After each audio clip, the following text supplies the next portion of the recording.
in front? Yes, wonderful. We're in front. Yes. Chatudila Weerasinghe still carries the marks of Easter Sunday 4 years ago. I had a lot of shrapnels that was blown at me. Major one was in my eye that was in, they had to remove it when I was in Sri Lanka immediately because I was bleeding out. It was a shrapnel that was almost closer to the heart. It's too risky to get the shrapnel out because it's right next to the heart. They don't want to risk that. So it's better to just leave it there.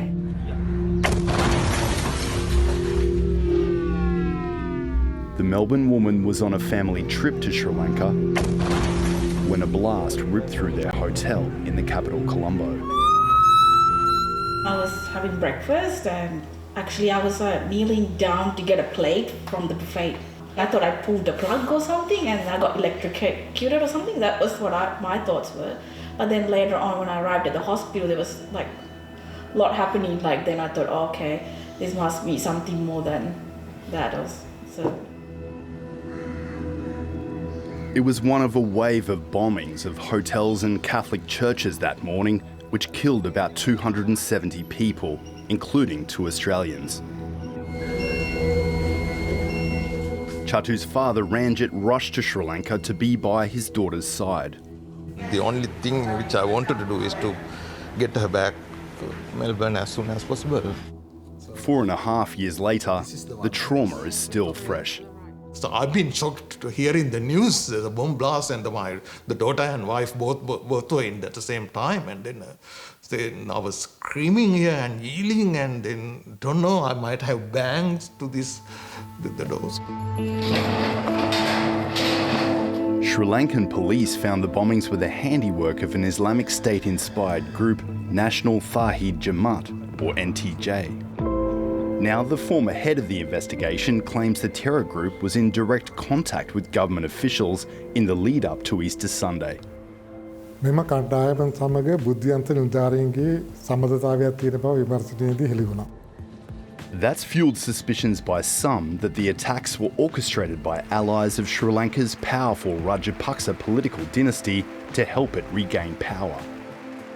A political plot by a group of people at the top. So that is why we have been clamoring and asking for a transparent investigation which is free, which is not guided by politicians.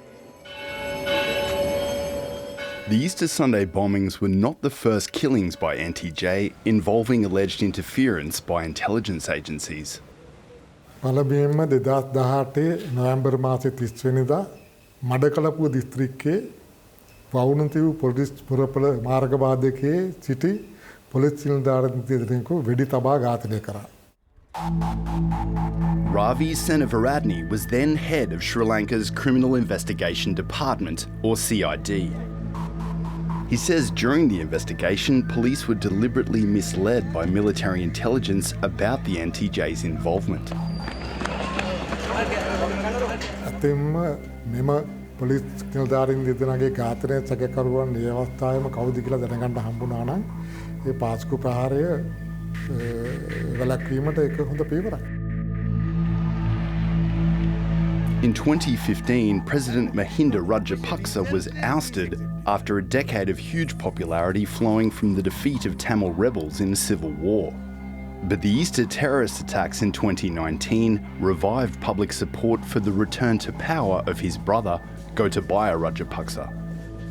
And he said his platform was, give me the vote and I will ensure stability. So this platform was very well served by this Easter attack. 7 months after the Easter attack sent shockwaves around the country, Gotabaya Rajapaksa won the presidential election in a landslide. Ravi Senavaratne's team was taken off the Easter Sunday case, starting with his lead investigator. ඒ වෙනකොට අලුත් ආණ්ඩුවක් පත් වුණා පමණයි. නමුත් කිසිම අවස්ථාවක වුන් මාරු කරන හේතුව මට දැනුම් දුන්නේ නැහැ. In September, the UK's Channel 4 aired allegations that the Easter Sunday bombers met with key allies of the Rajapaksa family at this safe house in 2018. This included a claim that a senior intelligence agent, Suresh Sali, was at the meeting. The meeting gone a long time. So meeting fish and Sri told me, Rajapaksa need an unsafe situation in Sri Lanka. That's only the way to Kotabai become president.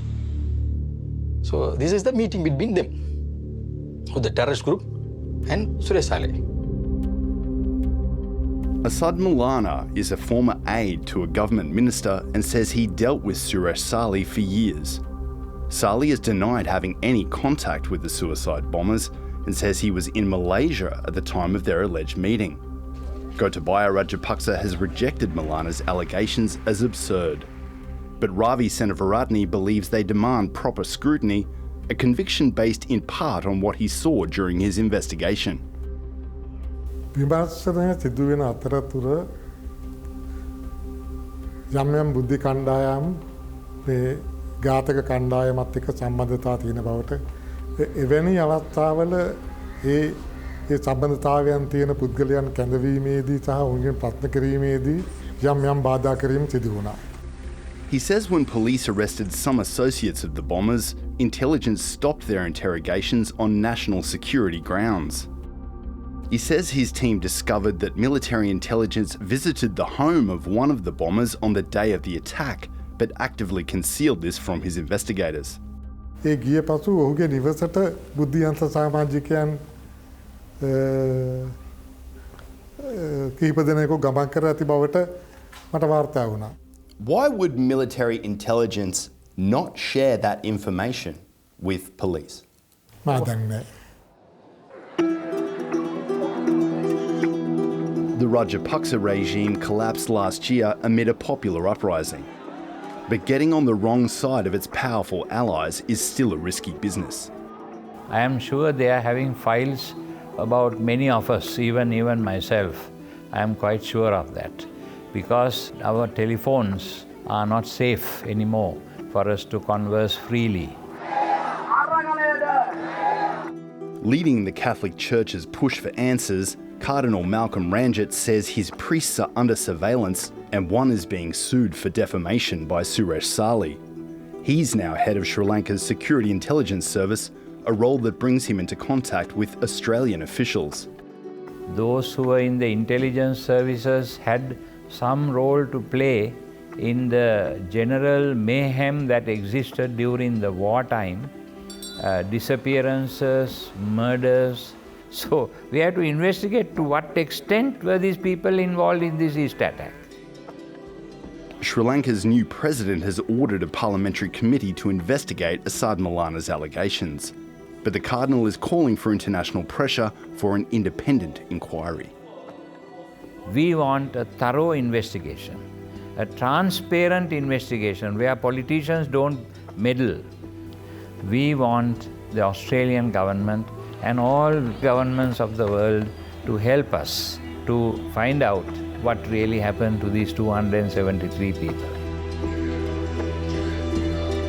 Ranjit Weerasinghe says the Australian government must support them and the claims of a conspiracy should not be dismissed. So the government has a responsibility, Australian government, has responsibility to find out what happened to our people.